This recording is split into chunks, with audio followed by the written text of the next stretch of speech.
Tani, pavarësisht në Tiranë apo në Pekin, përdorimi i një automjeti elektrik është bërë në mënyra më e drejtë për të përqafuar të ardhmen e transportit dhe për të mbrojtur mjedisin. Një raport i publikuar nga Agjencia Ndërkombëtare e Energjisë parashikon që në vitin 2030 automjetet elektrike do të përbëjnë gati 1/3 e shitjeve globale të makinave. Por me popularitetin në rritje të automjeteve elektrike, trajtimi i baterive që dalin nga përdorimin është bërë një problem që tërheq vëmendjen publike. Siç e dim, bateritë e automjeteve elektrike përmbajnë një sasi të madhe metallesh, elektrolitesh, tretësirash organike dhe substancash të tjera kimike. Trajtimi jo i duhur gjatë zbërthimit, rezervimit e përpunimit të tyre mund të shkaktojë lehtë të zjarre ose shpërthime dhe përbërësit e elektroliteve mund të ndodhin tokën dhe ujërat nëntoksore duke kërcënuar ekosistemet dhe shëndetin njerëzor. Kina është tregu më i madh i automjeteve elektrike në botë.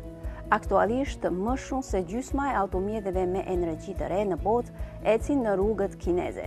Vetëm në vitin 2025, konsumatorët të kinez blenë më shumë se 13 milion automjete me energji të re, por teksa njerëzit të shijojnë lehtësinë që sjellin automjetet elektrike, numri i baterive që dalin jashtë përdorimit po rritet vrushën.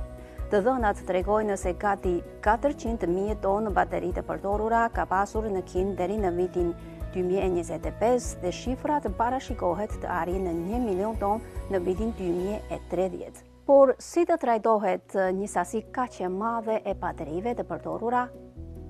Përpjekjet kanë filluar herët.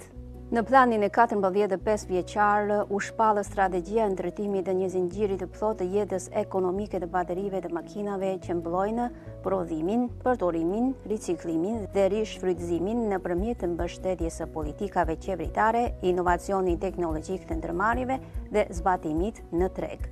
Prompt Recycling, një teg gjigant i kinez të baterive CATL, është një shembull konkret. Në një fabrik të kësaj kompanive në Yichang të provincës Hubei të Kinës qendrore mund të trajtohen qindra tonë bateri dhe materialet që grumbullohen u shiten prodhuesve në gjithë vendin.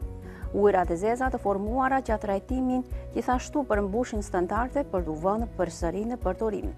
Ndërsa në një fabrik tjetër të kësaj kompanie në foshan të provincës Guangdong të Kinës Jugore, nëpërmjet teknologjisë së re, shkalla e rimarrjes së nikelit, kobaltit dhe manganit nga bateritë e përdorura mund të arrijë në 99.6%, kurse rimarrjes së litiumit është 96.5%, të dyja ndër nivelet më të larta në botë. Në të njëjtën kohë, me koordinimin e autoriteteve rregullatore, prodhuesit kinez të baterive po hartojnë standarde të unifikuara prodhimi, të cilat do të thjeshtojnë ndjeshën zbërthimin, hapi i parë i procesit të riciklimit të baterive, me shpresën e ngritjes së efikasitetit të riciklimit të baterive, duke i shndruar mbeturinat në thesar. Jo vetëm kaq, teksa automjetet elektrike kineze po shtojnë praninë e tyre në tregun global, teknologjia e riciklimit të baterive po zgjeron edhe biznesin e vet në botë duke dhënë ndihmës për të mbrojtur mjedisin vendor. CATL po përgatitet për të krijuar biznesin e riciklimit të baterive në Evropë me fabrikën e vet të ri për punimin të baterive në Hungari që pritet të përurrohet si vjet. Ndërsa një tjetër gjigant kinez i sihrimit të baterive, Green Eco Manufacture, ka krijuar tashmë 7 qendra riciklimit të baterive në disa vende përfshirë Korenë e Jugut dhe Indonezinë. Vjet Kina dhe Shqipëria kanë përjetuar një verë të nxehtë të jashtëzakonshme. Kjo vërteton përsëri se asnjë vend nuk mund të rrijë duar kryq para ndryshimeve klimatike. Nga udhëtimi gjerbër deri në riciklimin e gjerbër, Kina po fton më shumë vende të bashkohet asaj në eksplorimet të shkencore dhe inxhinierike për të dhënë një mjedis më të pastër dhe më të bukur për brezat që vijnë. Të dashur miq, e janë me ne.